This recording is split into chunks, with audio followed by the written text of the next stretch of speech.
We have been in the Netherlands almost 8 years. We are completely illegal,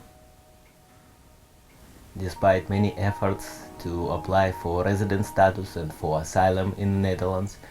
And every week we're afraid what they can arrest us and put in immigration prison and try to deport us. And every time we go into police, we take all documents with us, all package, all necessary documents. We're afraid. We're afraid for our future and for our everyday life.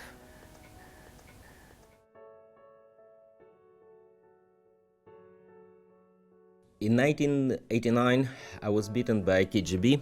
We decided this is it and we have to escape or we will be killed. In 1991, my wife went to United States and I joined her in May of 1991. Immediately after arrival to United States, we asked for political asylum and receive all documents what you continue live in United States. For the next 5 years, we had apartment, we have job, we had our education. In 1996, our application for asylum was taken away from us. We think it's illegal, but the United States government offered us another chance of legalization, receiving green card and eventual naturalization. Unfortunately, in 1999, this application was rejected on the basis what judge said we're citizens of Ukraine, but we are not citizens of Ukraine. So we filed an appeal, and it took 3 more years, and in 2002, we received final rejection of our application for special status in the United States based on the notion that we're citizens of Ukraine. In November 2006, we were arrested in our house, sent to immigration prison for deportation to Ukraine, but we don't have Ukrainian passport or any Ukrainian documents, and our deportation is not possible. We are not deportable. And we were released from prison, but after that, in May of 2007, with fake documents, we were deported to Kyiv through Amsterdam. Ukrainian authority clearly stated that we're not citizens of Ukraine, and documents produced in the United States were fake, and as a result, in August of 2008, we were deported back to the place where we came from, which is Schiphol, Netherlands. Since arrival to the Netherlands, we lived in refugee camps, on the streets, and in the places rented for us by other people who understand and support our situation.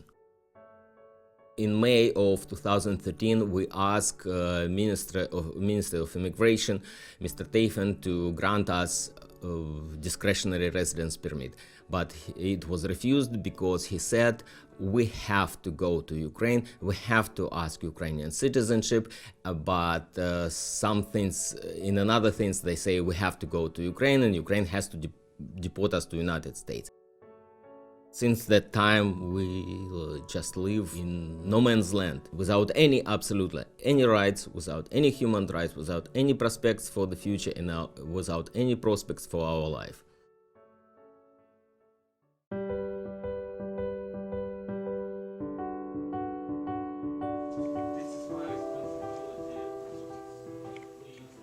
This is our situation extremely strange. We don't have any identity documents, and because of that, and we don't have legal status, and because of that we don't have any human rights. It's difficult to understand for other people, but basic human rights, what they take for granted, we don't have. No human being can live in these conditions. You cannot rent apartment, you cannot go anywhere, you cannot leave the Apeldoorn without the permission. You cannot open bank account, you cannot work, you cannot even buy a checkup card of your own because you have no documents. It's very difficult. We just live day by day, and slowly I would say we are dying day by day, and without any hopes for any future. That's why we need legal status in the Netherlands. We need identity. We need something for our present and our future. We did not do anything criminal. We did not violate it. We were nice neighbors, a nice part of the community, and they finally did it with us. And most important, why they continue to do that. At this moment, for the last couple of years, we have community here. We have neighbors, we have friends, and it helps us. We're going to help neighbors and people on the streets with some errands, everyday errands, and or just going to talk to them, and this is it. This is it. Het had gisteren al moeten gebeuren, bij wijze van spreken, dat deze mensen gewoon echt geholpen worden. Als je ziet dat ze nu tussen alle internationale en nationale systemen gewoon tussen al die wetgevingen doorzwemmen en niet geholpen worden, dan denk ik van ja, dit kan nu zo niet langer. Hier moet echt gewoon wat gebeuren, zodat zij een status krijgen die gewoon ook vereist of nodig is. Ondertussen zijn ze al volgens mij vanaf 2008 hier in Nederland. Dus je kan wel indenken dat naarmate de jaren verstrijken dat je ook je hecht aan de mensen, omgeving, cultuur, de manier waarop je met elkaar omgaat, de maatschappelijke betrokkenheid. Maar zeker ook ze hun best doen om en de taal te leren en zichzelf aan te passen. Als ik zie wat deze mensen pro deo doen voor de ouderen hier in de straat.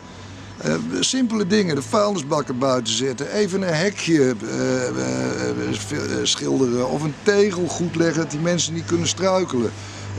Ze hebben zoveel talent en dat soort mensen hebben wij gewoon nodig in Nederland hier. Ja, ik vind ze hier heel erg geworteld door de manier waarop ze hier doen. Ze volgen Nederlands les. Ze ondersteunen met hun maatschappelijke en mantelzorg en oudere mevrouwen, dus ik vind ze hier heel goed passen.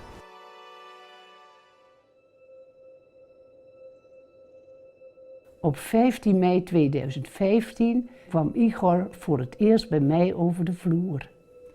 Een buurman die had mij opmerkzaam gemaakt dat Igor misschien wel mijn hek kon schilderen.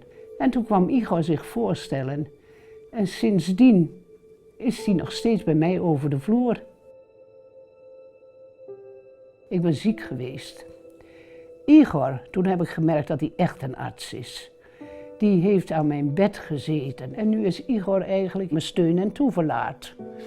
Iedere woensdag moet hij zich melden bij de politie. Dan voel je je toch al een klein beetje gevangen. Hè? Vrijheid voor alle mensen. Oh ja, nou en nog vrijheid voor alle mensen. Nou, deze mensen is hun vrijheid volkomen ontnomen. Hier in zo'n keurige stad, in zo'n keurige straat, daar wonen mensen die van de bedeling moeten leven. Nou, als dat vrijheid is in Nederland, dan is er nog maar heel weinig vrijheid. 8 years ago we was very well-to-do people with 3 houses, 2 cars, business, possessions. Now we are completely nothing. We was taken away from that by force.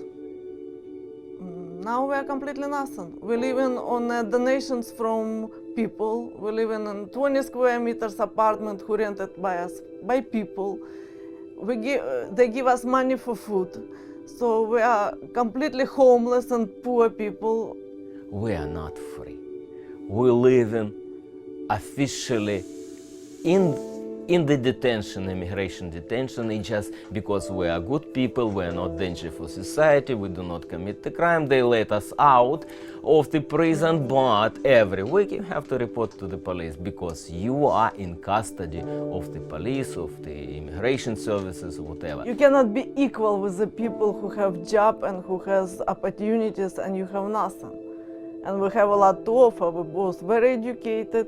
We have good skills. I have very excellent skills, but I cannot work, so I cannot make any money. Once Dutch philosopher Baruch Spinoza said, every rights come from the government, so you cannot live without the government. You have to respect the government, and government have to respect you as a human being. We would like to continue with our life, like every normal person would. And the only way, as I see it, it's Dutch government give us some residency permit what we can continue because we are the Euro stateless people. We would like to settle down, we would like to be part of the community, we would like to live here, but people have to understand we are here not because of our choice, and at this moment we have no choice. We are here. Please make us part of the society, part of the community.